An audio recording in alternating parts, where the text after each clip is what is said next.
Hello and welcome to Working It 9 to 5 by Professor Carrie Sabin.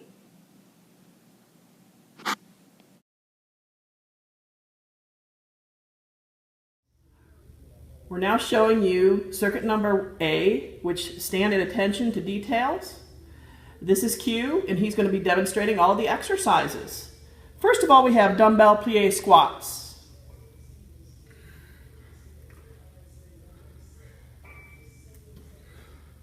Q's got very good form on these. He's exhaling when he's coming up and inhaling on the way down.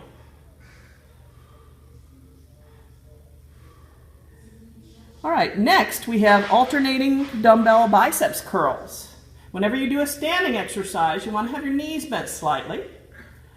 And he's doing his biceps curls and alternating from one to the other. Starting at a neutral grip at the bottom and coming up inwardly towards the shoulder at the top.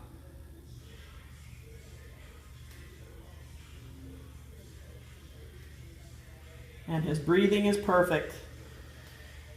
All right, next we have dumbbell upright rows. Again, make sure your knees are bent slightly, dumbbells in front of you, and you're going to go up, keeping them close to your body.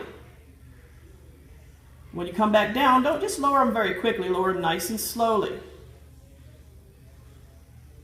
And again, these are dumbbell upright rows. All right, our next exercise is bent over lat rows. Lat stands for latissimus dorsi.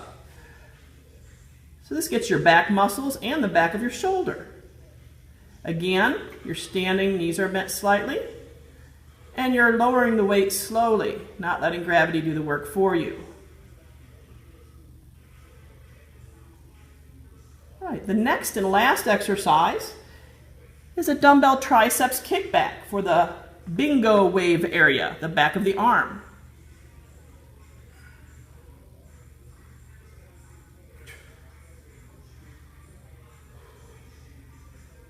Perfect. All right, so that's all we have for circuit A.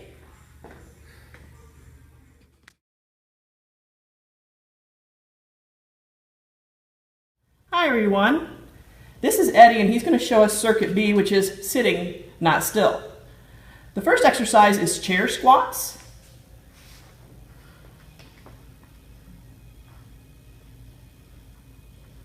Perfect. He's focusing on his heels while he's doing those chair squats. The next one is an overhead dumbbell triceps extension.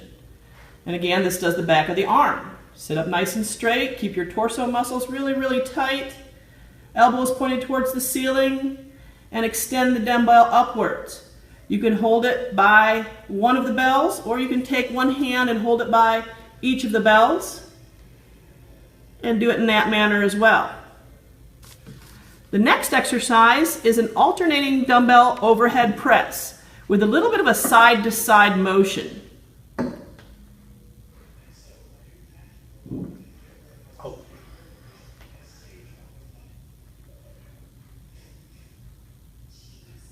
Now with the side-to-side motion, it gives you a little bit of torso work, abdominal or core work, that is, not only just working your shoulders, as a traditional overhead press does. The next exercise is a dumbbell biceps curl. So again, we have the dumbbells, sitting down, curling up. Now you can do them alternatingly, or you can do them simultaneously. You can do them keeping your wrists straight, or you can start at a neutral and then curl upward and inwards as you come up. So there's a lot of ways you can carry out this dumbbell curl.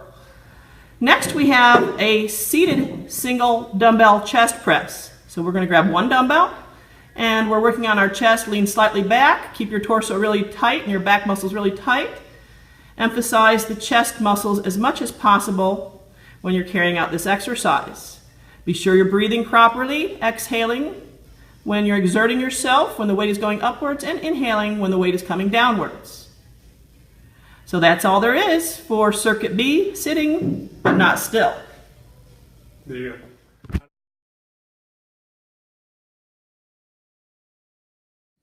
Hello everyone, this is Jill and she's going to show us how to do Circuit C.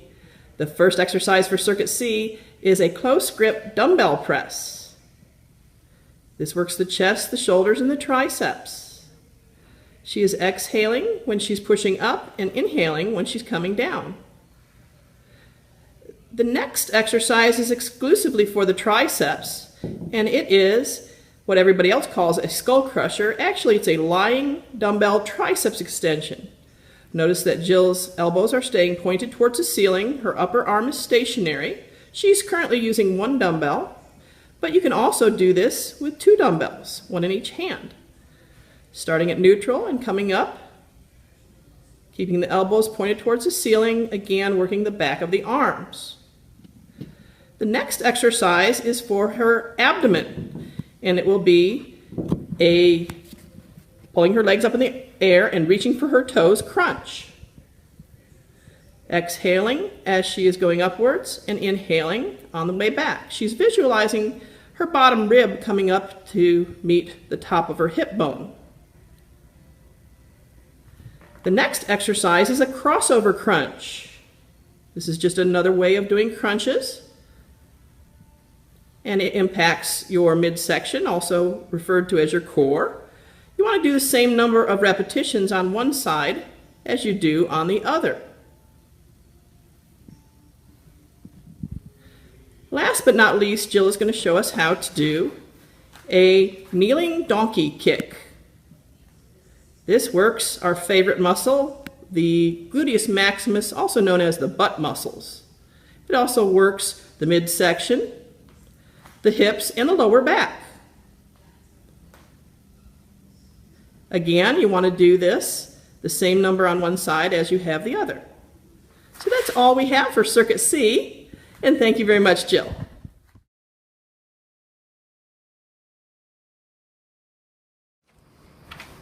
Hey, and now we have Nate. Boy, he looks familiar. And he's going to demonstrate Circuit D, which is a row box. Basically, this is a series of punches and boxing moves that you can string together. And the first thing he's going to demonstrate is the jab. You ready? Okay, give us some jabs.